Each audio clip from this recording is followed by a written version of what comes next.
Assalamualaikum warahmatullahi wabarakatuh. Saya Siti Nursyafika binti Muhammad Zulkarnain, nombor matrik 2020847556.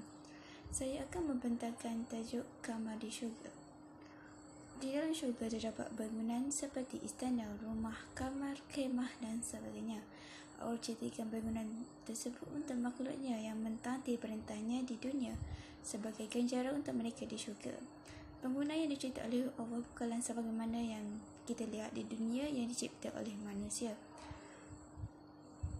Kita hanya boleh mengatakan bahawa namanya sahaja yang sama, namun tidak boleh samakan dari segi bentuk, rupa, ciri dan sebagainya, kerana tidak ada satu pun benda dalam syurga yang sama dengan benda yang ada di kamar.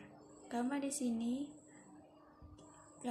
kita dapat takdirkan sebagai satu ruang di dalam rumah atau di dalam bangunan yang diberi sekatan dengan dinding untuk dijadikan satu ruang yang lebih spesifik kepada seseorang tanpa perlu dikongsi dengan orang lain. Seperti yang semua tahu, kamar di dunia adalah tempat di mana manusia beristirahat pada waktu malam daripada keletihan yang berpanjangan di siang hari disebabkan mereka melakukan pekerjaan, manakala kamar di syurga tempat di mana mereka bersenang-senang di dalamnya bukan untuk berehat semata-mata. Ini dapat dibuktikan dengan hadis riwayat Jabir bin Abdullah bermaksud tidur adalah sadar kematian dan orang-orang syurga tidak tidur. Berdasarkan Syekh Al-Misri mengatakan penghuni syurga sentiasa merasakan kenikmatan demi kenikmatan dan keindahan demi keindahan. Berdasarkan hadis tersebut, menurut pandangan Abdul Rahman Al-Mubarakfuri mengatakan cerita kamar bersifat telus dan tidak mengaburkan apa yang ada di belakangnya, manakala menurut Ahmad bin Hibban wal Baihaqi, kamar di syurga dapat dilihat bahagian luarnya dari dalam dan bahagian dalamnya dapat dilihat dari luar. Di sini dapat disimpulkan bahawa hadis tersebut memberitahu ciri kamar di syurga bersifat luksina seperti kaca. Luksina di sini kita dapat lihat dari dalam dan luar tanpa sebaran halangan. Istimewaan kamar di syurga dapat dibuktikan dengan firman Allah dalam surah Az-Zumar ayat 20 yang bermaksud, tetapi orang-orang yang bertakwa kepada Tuhannya mereka mendapat tempat-tempat yang tinggi. Di atasnya dibangun pula tempat-tempat yang tinggi dan di bawahnya mengalir sungai-sungai. Allah telah berjanji dengan sebenar-benar janji dan Allah tidak akan memungkiri janjinya. Berdasarkan terjemahan di atas, tempat yang tinggi ini bermaksud kamar yang mana kamar tersebut dibina bertingkat-tingkat dan di bawahnya mengalir sungai. Walau bagaimanapun, sungai-sungai itu akan mengalir tidak kira di bahagian terbawah ataupun bahagian teratas. Menurut pandangan lain, iaitu pandangan Muhammad Ibn Jari, sungai-sungai itu bukan mengalir di bawah kamar, tetapi mengalir air sungai itu dari bawah pokok-pokok dan kebun-kebun. Tambahan lagi, menurut Muhammad Ibn Ahmad Qurtabi, dengan kewujudan sungai-sungai ini menyebabkan terkumpulnya nikmat yang bertermasyar. Menurut Ibnu Abbas, menurut hadis tersebut, beliau berkata, tempat-tempat yang tinggi iaitu kamar di syurga diperbuat daripada permata zamrud dan yakut. Dinding kamar di syurga diperbuat daripada bata yang merupakan emas dan perak, manakala lantai kamar syurga untuk penghuninya berjalan dibuat daripada simen yang berasal daripada minyak kasturi yang harum. Jika nak dibandingkan, bahan yang digunakan untuk membina kamar di dunia tidak sama, bahkan tidak dapat dibayangkan oleh akal fikiran manusia. Bahan yang digunakan untuk membina kamar di dunia hanya batu bata simen yang biasa atau yang berjenama, manakala di syurga ia menggunakan emas dan perak yang mana lebih berkualiti dan lebih berjenama daripada yang ada di dunia. Orang yang mendapat kamar di syurga ialah mereka yang melakukan 4 amalan. Antaranya, manusia perlu membiasakan diri dengan kata-kata yang baik. Di sini dapat dikatakan manusia tersebut perlulah mempunyai perwatakan yang baik dengan manusia lain. Seterusnya, manusia tersebut perlu memberi makan kepada orang-orang yang memerlukan seperti keluarga sendiri, orang-orang miskin, tetamu yang bertanda dan ke rumahnya dan sebagainya. Yang ketiga ialah golongan yang berpuasa secara berterusan. Yang dimaksudkan adalah berterusan ini mereka berpuasa lebih dari sekadar puasa yang diwajibkan oleh Allah. Menurut Ibnul Malik, dia haruslah berpuasa sekurang-kurangnya 3 hari pada setiap bulan. Amalan yang terakhir ialah mereka yang bangun pada waktu malam untuk solat ketika semua manusia lain lena dibuai mimpi. Mereka perlulah menunaikan solat tersebut dengan ikhlas kerana Allah, bukan untuk menunjukkan kepada manusia untuk mendapatkan pujian. Bukan hanya di syurga terdapat kamar, manakala di neraka juga Allah menyediakan kamar untuk penghuninya. Kamar di neraka adalah untuk Allah menyeksa penghuni di dalamnya, manakala kamar di syurga Allah memberi kenikmatan kepada penghuninya. Berdasarkan firman Allah dalam surah Az-Zumar yang bermaksud, bagi mereka lapisan-lapisan dari api di atas mereka dan di bawah mereka pula lapisan-lapisan daripada api. Demikianlah Allah mempertakuti hamba-hambanya dengan azab itu. Maka bertakwalah kepadaku, wahai hamba-hambaku. Berdasarkan dalil tersebut, menurut Muhammad Ibn Jarir Al-Tabari, kamar-kamar di neraka dilapisi dengan api dari bawah mereka, di mana api tersebut menyala ke atas sehingga terkena penghuni kamar tersebut. Secara langsung, kamar tersebut dipenuhi dengan lapisan-lapisan daripada api. Menurut Muhammad Ibn Ahmad Qurtubi, kamar di dalam neraka dikatakan bahagian bawah tersebut merupakan lapisan naungan api neraka. Api neraka menguasai kamar tersebut dari atas hingga bawah, menyebabkan di dalam kamar itu dipenuhi dengan lapisan-lapisan daripada api. Seterusnya, saya akan membentangkan review yang bertajuk Malam Pertama di Syurga. Penulis buku bernama Dr. Adil Akhyar Al-Madani, SHLLM. Penulis merupakan seorang pensyarah Universiti Islam Sumatera Utara di Indonesia. Menurut tempat pengajaran beliau, berkemungkinan beliau merupakan warga negara Indonesia. Beliau mengajar di Fakulti Ilmu Hukum. Beliau juga merupakan ketua Pondok Pesantren Darul Syif. Selain daripada buku Malam Pertama, beliau juga menerbitkan beberapa buah buku, antaranya Rahsia Kehebatan Wali-Wali Allah, 7 Peringkat Nafsu, 9 Penyakit Ummah, 26 Pintu Pahala, Janji dan Sumpah Iblis dan sebagainya. Yang menarik perhatian saya di dalam buku Malam Pertama ialah suasana di hari mahsyar pada bab 19 halaman 96. Di sini penulis membahaskan tentang ratapan ahli mahsyar. Mahsyar di sini adalah suatu tempat yang lapang di mana manusia akan berkumpul di akhirat. Mahsyar juga tempat berkumpulnya seluruh manusia, bermula dari manusia pertama iaitu Adam AS sehingga mereka yang menyaksikan hari kehancuran alam semesta.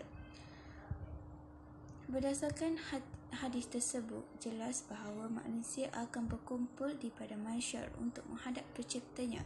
Manusia dibangkit dan dikumpulkan sebagaimana yang dijelaskan dalam surah Al-Zalzalah ayat 6, bermaksud pada hari itu manusia keluar dari kuburnya dalam keadaan bermacam-macam supaya diperlihatkan kepada mereka balasan pekerjaan mereka.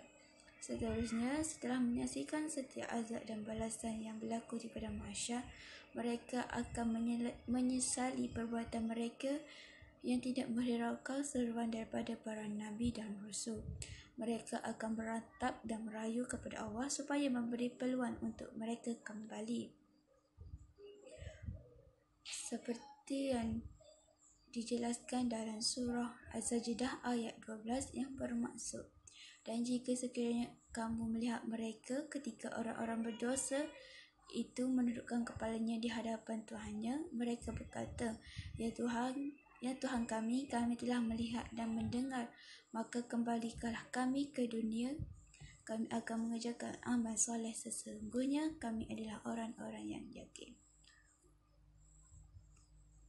Menurut Imam Qatadah rahimahullah mengatakan, demi Allah mereka tidak berharap dikembalikan ke dunia untuk menjumpai keluarga, tetapi mereka berharap dikembalikan ke dunia untuk melaksanakan ketaatan kepada Allah Azza wa Jalla.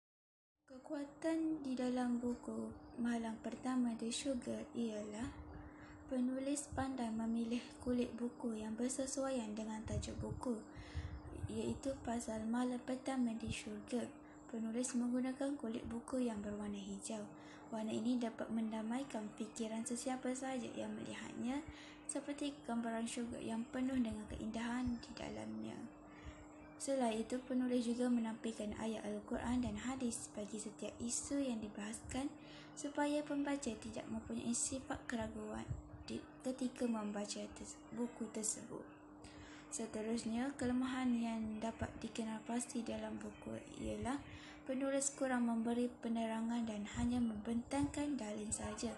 Ini dapat mengakibatkan pembaca akan kurang kefahaman dan mungkin akan salah faham maksud sebenar yang disampaikan oleh penulis. Isi kandungan dalam buku juga mempunyai masalah kerana penulis bukan hanya membahaskan tentang syurga sahaja, malah tajuk yang tidak ada kaitan dengan syurga dibahaskan di dalam buku tersebut. Berdasarkan buku Malam Pertama di Syurga yang telah saya kaji, terdapat beberapa kritikan yang saya ingin kritik ialah penulis tidak memperkenalkan kepada pembaca biodata penulis. Hal ini menyebabkan pembaca perlu mencari tahu sendiri biodata penulis di dalam web Google dan sebagainya. Dalam buku ini juga terdapat bahagian yang sukar difahami oleh pembaca. Penulis sepatutnya memperjelaskan lagi huraiannya. Ini kerana penulis hanya menyatakan isu dan memperkukuhkan dengan dalil-dalil. Penulis juga tidak menulis nombor hadis pada setiap hadis yang digunakan. Ini membuatkan pembaca sukar dalam proses mengkaji hadis tersebut untuk membuat kesahihan bahawa hadis yang digunakan adalah betul. Selain itu, penulis juga banyak menggunakan huraian akal fikiran penulis tanpa membandingkan pandangan ulama. Sebagai contoh, dalam halaman 214, di sini penulis hanya memberitahu amalan ahli syurga bersertakan dalil, tetapi penulis tidak menghuraikan amalan tersebut dengan lebih terperinci. Pada halaman 75, penulis tidak memberitahu nama pemilik tersebut dan hanya menulis di dalam kitab Al-Multakin. Seterusnya, halaman 88, penulis hanya menceritakan kisah perbualan antara iblis dengan Allah, yang mana penulis tidak menulis di mana dialog itu diambil dan tidak menyatakan nama ayat Al-Quran. Saya terhadap buku Malam Pertama di Syurga ialah buku ini dapat dijadikan sebagai bahan rujukan bagi mereka yang baru memeluk agama Islam. Hal ini kerana penulis menggunakan bahasa yang mudah difahami mengikut peringkat umur. Selain itu, buku ini sesuai untuk dibaca oleh semua golongan, tidak kira tua atau muda. Tiada alasan untuk kita tidak membacanya kerana Nabi pernah bersabda bermaksud, tuntutlah ilmu dari buayan hingga ke lian lahat. Ini menunjukkan bahawa perlu kita menuntut ilmu sehingga ke akhir nafas kita. Allah juga berfirman dalam surah Luqman ayat 27 bermaksud, dan seandainya pohon-pohon di bumi menjadi pena dan laut menjadi titah, ditambah kepadanya 7 laut lagi sesudah keringnya, nescaya tidak akan habis ditulis kalimah Allah. Sesungguhnya Allah Maha Perkasa lagi Maha Bijaksana. Oleh itu, kita tidak layak sebagai seorang hamba mengaku bahawa telah menguasai semua bidang ilmu dan akan menyebabkan mereka sukar untuk menerima kebenaran dari orang lain. Buku ini juga memberi pesan buku yang ditulis oleh Dr. Adi Akhyar memberi impak yang banyak kepada saya, antaranya impak keinsafan kerana membuatkan saya merasa tidak layak untuk mendapatkan syurga Allah. Syurga Allah terlalu agung dan nikmat jika mendapatkannya, kerana di dalam syurga penuh dengan nikmat tanpa ada batasan. Selain itu juga buku ini memberi impak dari segi motivasi kerana Buku ini menceritakan tentang keindahan yang ada di dalam syurga.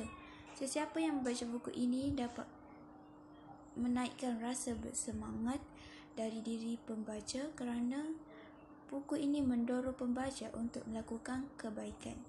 Hal ini kerana mereka sudah mengetahui jika melakukan kebaikan mereka akan mendapat ganjaran tersebut di syurga. Berdasarkan isi kandungan buku ini yang telah saya baca, terdapat beberapa maklumat baru yang saya peroleh darinya. Antaranya, kebanyakan ahli syurga adalah orang miskin, manakala kebanyakan ahli neraka adalah orang kaya. Ianya dapat dibuktikan berdasarkan hadis Nabi bermaksud, "Aku berdiri dalam syurga, ternyata kebanyakan yang memasukinya adalah orang-orang miskin, sedang orang-orang yang mempunyai kekayaan tertahan. Selain itu, penghuni-penghuni neraka telah diperintahkan ke neraka, dan aku berdiri di pintu neraka, ternyata kebanyakannya yang memasukinya adalah wanita." Hadis Sahih Bukhari nombor 6065. Berdasarkan hadis tersebut, saya dapat menambah pengetahuan tentang penghuni syurga dan juga penghuni neraka. Hadis ini memberitahu kebanyakan penghuni syurga adalah orang miskin kerana mereka sentiasa bersabar dan bertakwa dengan dugaan yang diberikan oleh Allah. Menurutkan Syekh Mashhur Ali Nasab dalam kitabnya Al-Ta'aj, orang miskin yang diutamakan dalam hadis tersebut adalah orang-orang miskin yang banyak masuk ke dalam syurga, iaitu bukan kerana kemiskinan tetapi kerana kesabaran, ketakwaan serta amal soleh yang mereka lakukan, seperti menginfakkan semua hartanya ke jalan Allah. Disebabkan itu mereka jatuh miskin. Yang terakhir sekali, rumusan yang dapat dirumuskan berdasarkan buku malam pertama di dalam syurga ialah penulis bukan sahaja mengupas tentang keindahan yang ada di dalam syurga, tetapi ada beberapa isti tiada kaitan dengan keindahan syurga dibahaskan oleh penulis. Antaranya, penulis membahaskan tentang detik-detik terakhir daripada insan-insan yang mulia, iaitu para sahabat Rasulullah. Buku ini banyak ilmu yang berguna kepada pembaca dan ia dapat dipraktikkan dalam kehidupan sebenar supaya dapat mengejar impian, iaitu mendapat syurga Allah. Selain itu, buku ini diterbitkan agar membantu manusia dengan memberi dorongan supaya sentiasa peka dalam melakukan sesuatu perbuatan. Hal ini kerana ia bukan sahaja menceritakan tentang penghuni syurga, tetapi penulis juga ada menceritakan tentang ratapan ahli syurga yang menyesal dengan perbuatan mereka di dunia. Hal ini dapat dibuktikan bahawa tajuk buku ini bukan menunjukkan semua umat Islam dapat mencapai syurga Allah, tetapi ada yang akan dimasukkan oleh Allah ke dalam neraka disebabkan mereka melakukan sesuatu yang salah di sisi Allah. Sekian, terima kasih.